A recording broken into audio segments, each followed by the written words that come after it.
Welcome back everyone to Paperhats, where we're standing out in the middle of nowhere. And there's a good reason for that. You see, we're going to nuke the server. And I don't mean that metaphorically, rhetorically, or in any other fancy way. I literally mean we're going to nuke the server. Or rather, we're going to be nuking this area of the server. You see, we're going to be working on an industrial district, and what better place for an industrial district than an industrial-sized perimeter? In order to create a perimeter, you first need a world eater, and a world eater takes a lot of slime blocks, about a shulker and a half, and while we could get that all manually because we are in a swamp, that will take days and days. So it'll be a lot quicker if we just go ahead and make a farm. To start, I went to Dan's area. He had already begun work on a slime farm and said I could use it if I finished it. And so I mined more layers, created a storage system, and added a kill chamber with a minecart collection system. Now the only thing left to make the farm run are golems and spawn proofing. And I mean a lot of spawn proofing.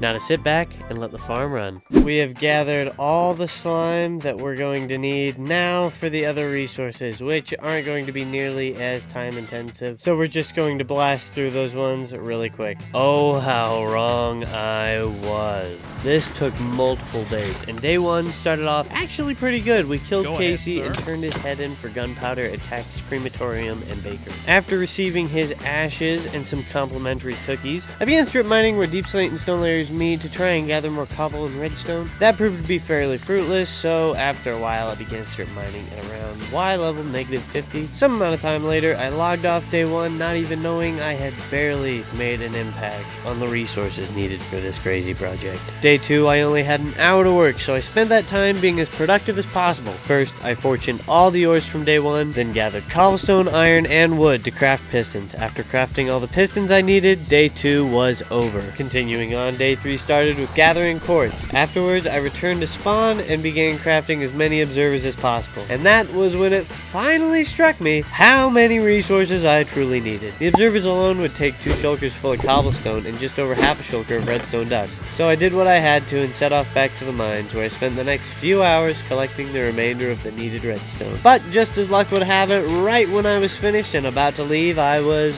brutally unalive. Luckily, I took down the coordinates before respawning and quickly made my way back and mined down. Once I dropped in, I was greeted by the bouncer, who decided to destroy my boots as punishment for littering all over the floor. After that final setback, I returned to spawn, dropped off my redstone, grabbed a shulker of cobblestone from Dr. J, collected another shulker myself, and finally crafted the observers, which wrapped up the final day of resource collection! Now this is a trench. This is the first time that I've actually done a perimeter on my own, so I have taken the opportunity to off camera test out the trenching machine I'm using, and I've had to rebuild the machine a couple of times. I've had to rebuild draining walls. There's an example right there for where the water was. But I think I've finally gotten down a sort of rhythm, and I have ran this thing now all the way down to the furthest layer that it can go. As you can see, we've got this nice and flat area, and this is the furthest down blocks that it can break. And I've ran it a couple of times just to make sure all the blocks are gone from this layer. Now I just have to run it 2 or 3 more times, and that should be good, and we can move it down to the next layer so we can finish this out. So I'm gonna go ahead and do that, run this thing a few more times, and then move it down, and I'll bring you guys back to show you what this thing can do when it's really working. I have rebuilt the bomber down here at the bottom of the trench, and I've ran it once already, and well, that didn't go so well. You see, I sort of died, but don't worry, I did it in the best way possible. You see, I accidentally set these things off to run down, and I was trying to stop them all the way down at the other end before they broke themselves by hitting the wall. But luckily, I was able to stop 2, and the other one just managed to make its way back somehow, and I died in the best way possible because I lost all of my gear, and I was super smart about where I kept all the important items in my inventory, and now there's a ton of important items that are now gone as well. So yeah, as you can tell, I was really smart with how I died, you know, and how I managed my inventory, obviously. One of the important items that was destroyed was the sponges. That was a stack and a half of sponges, and some of those were not mine. So we're gonna have to get our gear back and go get more sponges because I didn't return Tacker sponges last season, and I want to return her sponges this season. And then we can officially finally run this thing for the first intentional time.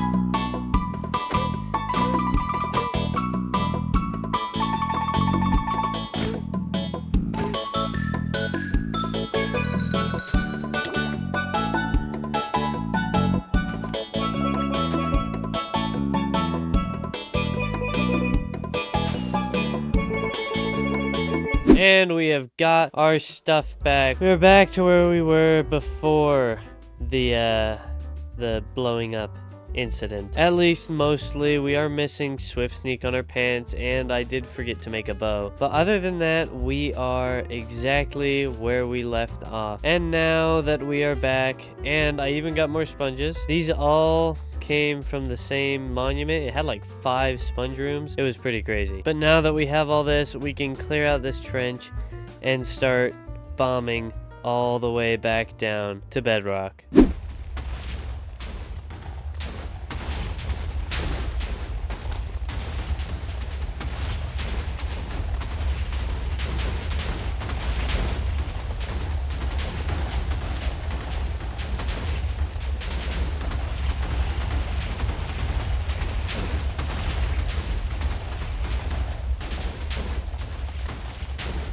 Trench number 1 is complete, and it was the hardest trench to do. This trench more than likely will be the longest we spend on a single trench, just because of how much water I had to drain out of this, and just the fact that it was the first one, so everything goes a little bit slower the first time. But now that we have completed this, we can go ahead and start taking this down, because we need to start work on the next trench. And simply just to speed things up in the video so you guys aren't watching the same thing over and over, I am going to do all of the remaining trenches in one quick time lapse. So let's hop right into that.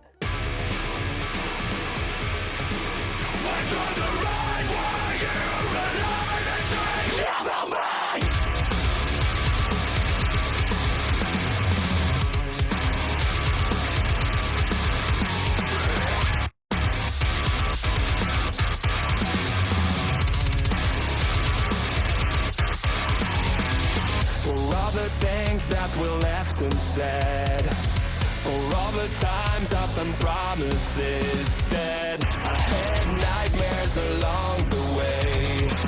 I made prayers in vain.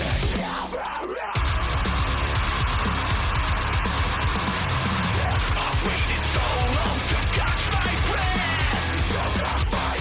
I'm awake, I'm alive.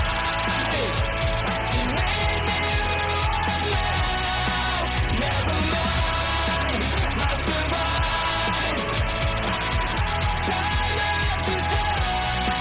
through the pain I feel.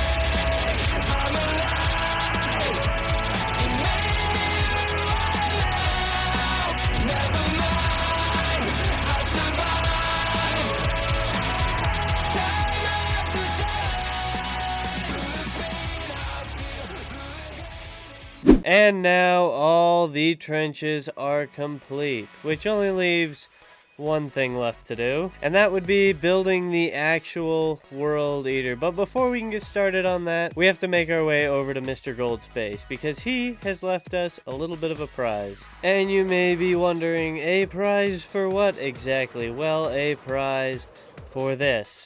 You see, Mr. Gold held a little bit of a building competition, and while I couldn't include the actual building in this episode, I thought I might as well include getting the prize. We didn't win, but we did get a participation reward, so let's go ahead and see what's in it.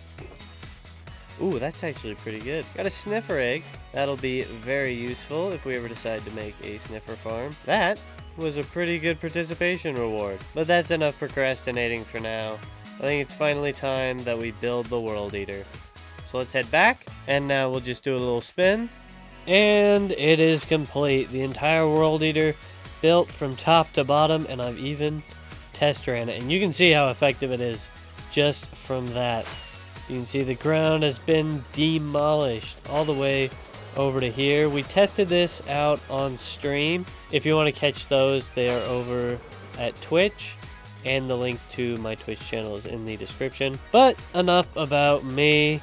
Let's run this World Eater. I'll throw you guys into a time lapse. Hopefully that works. There's been a little bit of issue concerning replay mod and the World Eater, and thank you, Rain. But hopefully that can be ironed out for this epic time lapse that you're about to see. Maybe, hopefully, let's just do it.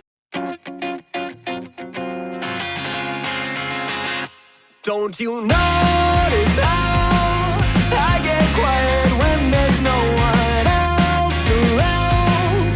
Me and you in awkward silence. Don't you dare look at me that way.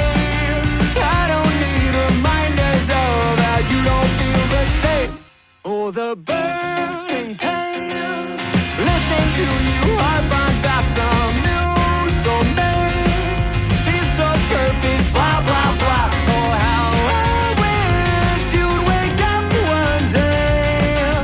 Run to me, confess your love. At least just let me say that when I talk to you, won't you bet walks right through and shoots right out through my heart. And I sound like a loon, but don't you feel it to confess I love you from the start.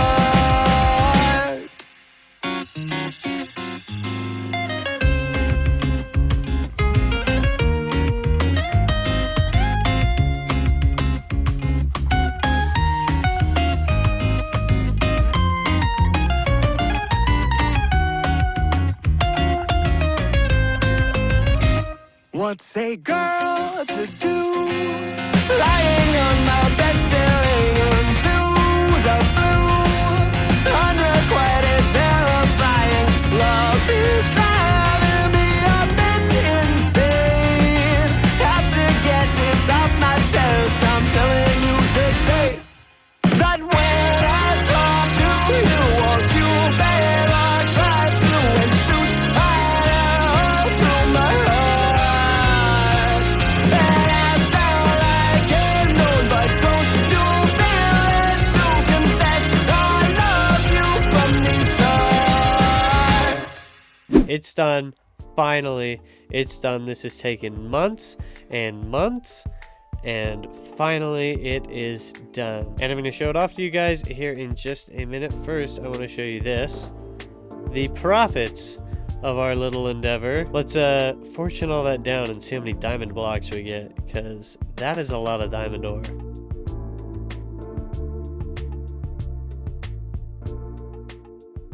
Look at that. That is beautiful. Delicious. I decided to save 2 stacks of ore just because, but we have enough to make just under 2 diamond beacons. And for those of you who don't know, that's a lot of diamonds right there. That is more than enough to last us 2 seasons, maybe 3, possibly 4. Look at my chin. Look at that chin. Anyways, we have a lot of diamonds now. We are 100% the richest paper hat. And now we can take a look at the big hole. Look at that. Wow. Now enjoy a cinematic of it. Ooh, wow, shaders, pretty. But that is it for today's episode. If you enjoyed this one, check out that one right there. It's my storage system from last season. I built it, and it's pretty cool. Anyways, thank you all for watching, and I'll see you later. Bye-bye!